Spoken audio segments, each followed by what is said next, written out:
Hello' everyone, আজি মই কঁঠালৰ আঞ্জা বনাম। সেইকাৰণে গছৰ পৰা এইটো কঁঠাল কাটি আনিছোঁ আৰু এয়া মই ভালদৰে কুটি লৈছোঁ ধুই মেলি। আৰু এতিয়া নিমখ হালধি অলপমান আদাৰ গুড়ি দি কেনে এইখিনি মই এতিয়া এটা চিটি বজাই দিম।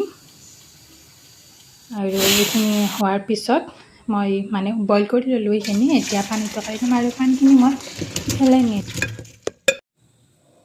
এতিয়া মই ৰেডি কৰি লৈছোঁ আদা নহৰু আৰু দুটা বিলাহী কাটি লৈছোঁ, পিঁয়াজ জলকীয়া। আৰু এতিয়া এইখিনি মই অলপমান তেলত ফ্ৰাই কৰি ল'ম যাতে ধুনীয়া। কঁঠালৰ আঞ্জা কোনে কোনে খাই ভাল পায় কমেণ্ট কৰি জনাবচোন। মই আগতে খাই পোৱা নাছিলোঁ, আজি মই ফাৰ্ষ্ট টাইম বনাইছোঁ আৰু ফাৰ্ষ্ট টাইম খাইছোঁ।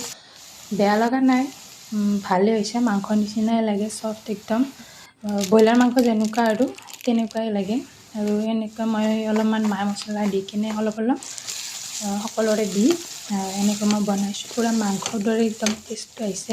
আপোনালোকেও বনাই কিনে খাবচোন, কেনেকৈ খায় আৰু কমেণ্ট কৰি জনাব যদি খাই পাইছে, কেনেকৈ খাইছে। আৰু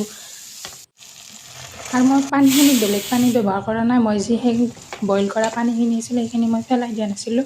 সেইখিনি মই অলপ কৰি দি কিনে মই ভাজিছিলোঁ। একদম মাংসৰ নিচিনা লাগিছে, ক'লো না একদম চুপাৰ লাগিছে। আপোনালোকে বনাই খাব গাইছে এনেকৈ, তামাম টেষ্টি লাগিছে। পূৰা ব্ৰইলাৰ মাংসৰ নিচিনা লাগিছে। আজিলৈ বাই বাই। যদি ভিডিঅ'টো ভাল লাগিছে তেন্তে লাইক কমেণ্ট চেনেল ছাবস্ক্ৰাইব কৰি দিব। আজিলৈ বাই বাই।